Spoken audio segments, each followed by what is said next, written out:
but I'm not really concerned with the 100 steps in between.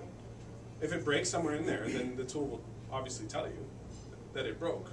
You need to raise a defect, or the tool will raise a defect for you. But the ultimate goal there is to get from point A to B. And by defining these components, we're able to take that effort out of the tester's hands in running each of these steps and really having to understand it. And that's the key, is not everyone in your organization is going to understand what they're doing. And you can either write out the steps that they need to take, the instructions for each and every process that they need to take, and help them understand it, or you can take it out of their hands entirely. And one of the biggest challenges in QA is, you know, as demand increases, as your team grows, there's a battle that takes place. I need more people, I need more resources to do this testing, but there's always a justification process. You need to be able to say, you know, prove that you need more people when you didn't need more people yesterday and things were just fine. What this does is allow you to bring in new people and ramp them up very quickly without having to take, you know, 2 or 3 months or however long it takes to ramp that person up and understand the business that they're testing and make them productive right away. Because they don't need to understand the information behind the blueprint, they just need to be able to leverage it. So, just wondering, what will be the resource requirements for this? Because for Error Info, we don't exactly have a quality assurance team. Yeah.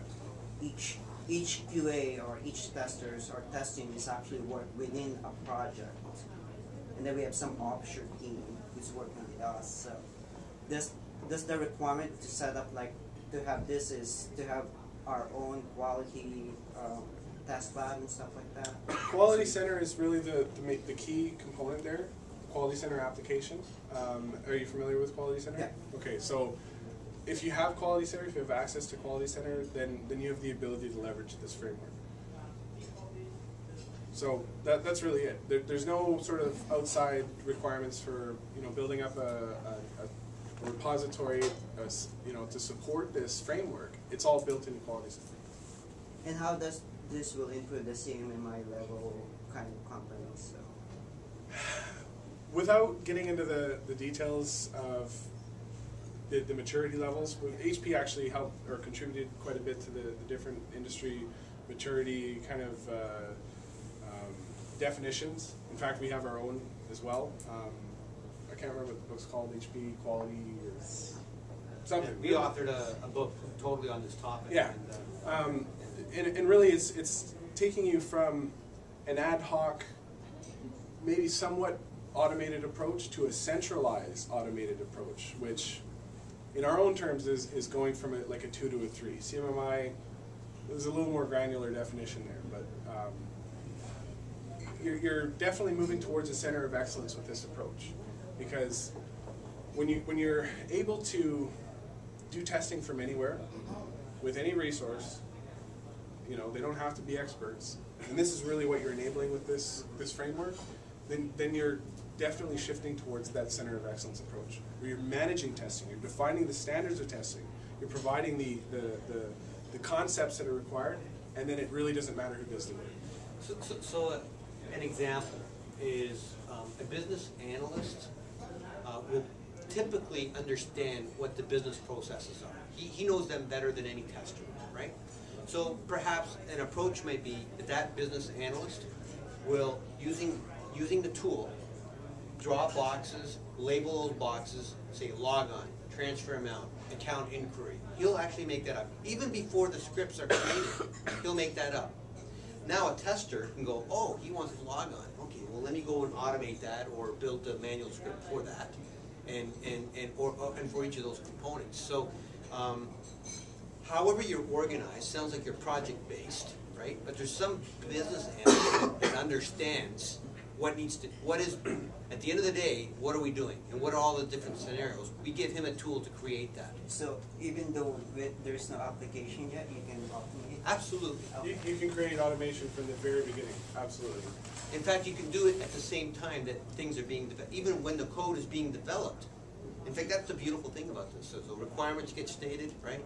The developers go and they start coding. Well, the testers can start building the constructs and how we're going to test that stuff that's being built, right? And when you enable that parallelism, you're going to get things done quicker and more accurately, and the opportunity to find errors earlier in the cycle. And everybody knows that when you find an error earlier, is that more expensive or cheaper? Cheap. It's always cheaper up front, right? So that's what we enable, right? It really Would helps. it be like more of help in scripting? Pardon me? It would be more of help in scripting. Think of it as the people who know scripting don't always know the app, and it usually becomes apparent after a year or so of having automation tools available, and you haven't done any more automation than you had in the first 6 months. That's typically when our organizations start to look to adopt a framework, and whether it's BPT or some manual process where they're taking information in a documented format, excuse me, from our BAs, and or any subject matter expert, and you might provide them with a questionnaire. Say, what is involved in this process? What information do I need? What is the expected result? What are the inputs? What are the outputs? Give me some screenshots. Or you can give the tool to them to say, provide me this information and I'll automate it for you, and you'll never have to test it again.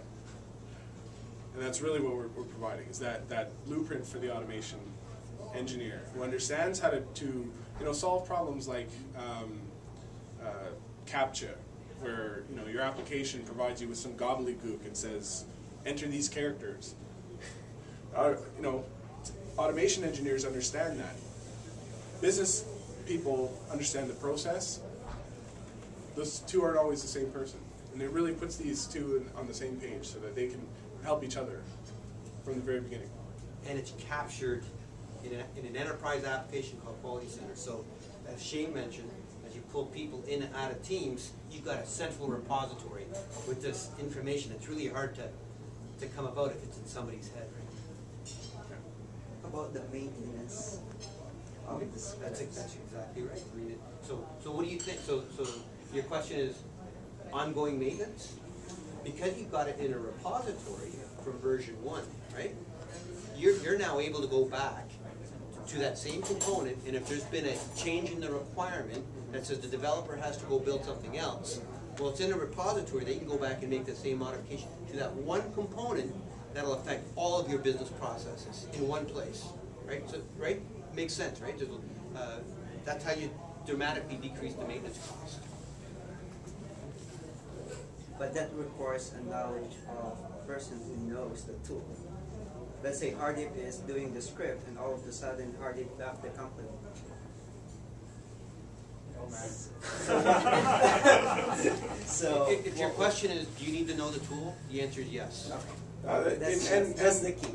Actually, I'll take it one step there. The requirement is less than if that person had developed the entire script end-to-end that contained the entire process instead of the individual components that were made that process up. If you're componentizing those steps, then that maintenance is not only smaller and easier for someone who does understand it, it's easier for someone to come in who doesn't understand it, because they're working from the same blueprint that person who originally provided the automation. So that they can see what was done, and they can see what it was based on. So there's a huge disconnect in IT between, and we've probably all heard it from our managers, we need to be more in line with the business. How do you do that? How do you even define that? And this is one of the greatest challenges IT faces. It's not going to go away, but what you can do is provide the same set of tools, the same repository of information where we're looking at we're on the same page. It's like the 5 guys standing in a row. One whispers into the ear of the next. By the time you get to the 5th guy, it's a totally different message. What we're doing here is everyone's speaking out loud. It's out there. It's in a common repository. It's shared information. So there's no secrets. It makes it a lot easier for that person who came in who doesn't understand automate or doesn't understand how it was automated to just ramp up and take over.